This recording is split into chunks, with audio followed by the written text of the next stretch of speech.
একটু খেয়াল করে শুনেন। সদ্য গ্রাজুয়েশন শেষ করার ছেলে তার বাবাকে জিজ্ঞেস করলো, বাবা জীবনের মূল্য কি?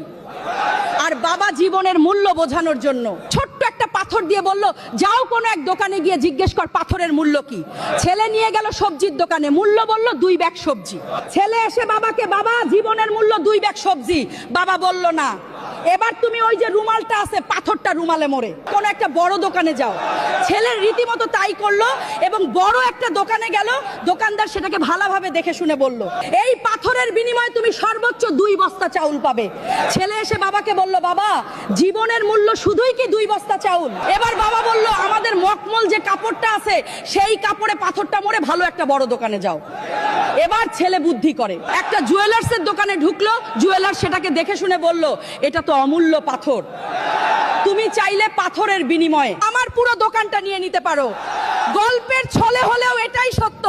আপনার জীবন আপনি কোথায় কিভাবে উপস্থাপন করবেন, এটাই নির্ভর করবে আপনার জীবনের মূল্য। ভিডিওটি ভালো লাগলে অবশ্যই শেয়ার দিবেন।